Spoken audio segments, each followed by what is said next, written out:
25 বছর পর কি মিটতে চলেছে বলিউডের অন্যতম বড় অভিমান?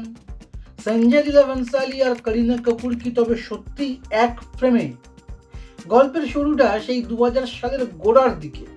সঞ্জয় লীলা বনশালী তখন তার ড্রিম প্রজেক্ট দেবদাসের জন্য একেবারে নিখুঁত একজন পার্বতী খুঁজছেন। করিনা কাপুর খানের লুক টেস্টও নেওয়া হয়েছিল তখন, কিন্তু গল্পে এলো বিরাট টুইস্ট। শেষমেশ পার্বতীর চরিত্রে পর্দায় হাজির হলেন ঐশ্বরিয়া রায় বচ্চন। সেই সময় সংবাদ মাধ্যমে এমন অনেক প্রতিবেদন বেরিয়েছিল যে এই ঘটনায় নিজেকে রীতিমতো প্রতারিত মনে করেছিলেন করিনা। এতটাই অভিমান হয়েছিল তার যে সিদ্ধান্ত নিয়েছিলেন বনশালীর সঙ্গে আর কোনোদিনই কাজ করবেন না। সত্যি তাই হলো। 2.5 দশক কেটে গেল এই পরিচালক অভিনেত্রী জুটিকে কখনোই একসঙ্গে আর দেখা গেল না। মাঝে অবশ্য রামলীলা ছবিতেও নাকি করিনাকেই নায়িকা হিসেবে চেয়েছিলেন, কিন্তু সেবার পেশাগত ব্যস্ততার কারণে করিনাই ছবিটি ছেড়ে দিয়েছিলেন।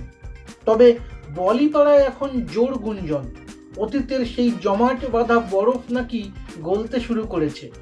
নিজের প্রযোজনায় তৈরি হতে চলা একটি নতুন ছবিতে নাকি ফের করিনার দ্বারস্থ হয়েছেন বনশালী। তবে ছবিটি পরিচালনা করবেন তামিল পরিচালক PS মিত্রন, আর করিনার বিপরীতে সম্ভবত দেখা যাবে ধানুষকে।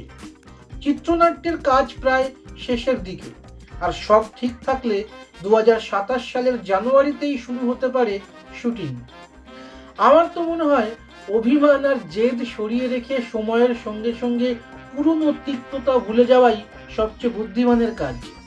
এত বছর পর এই দুই অসামান্য প্রতিভা এক হলে নিশ্চিতভাবেই ভারতীয় সিনেমায় একটা নতুন ম্যাজিক তৈরি হবে, যার জন্য আমরা সবাই অপেক্ষা করে আছি। আপনাদের কি মনে হয়, বনশালী আর করিনার এই বহু প্রতীক্ষিত কামব্যাক কি বক্স অফিসে ব্লকবাস্টার হতে পারবে? আপনার মতামত কমেন্ট করুন এবং এরকম আরও খবর পেতে সাবস্ক্রাইব করুন এই চ্যানেল।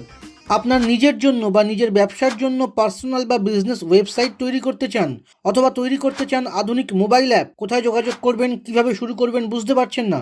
যোগাযোগ করুন নিচে দেওয়া ফোন নাম্বারে। আপনার সমস্ত প্রশ্নের উত্তর পাবেন এখানেই।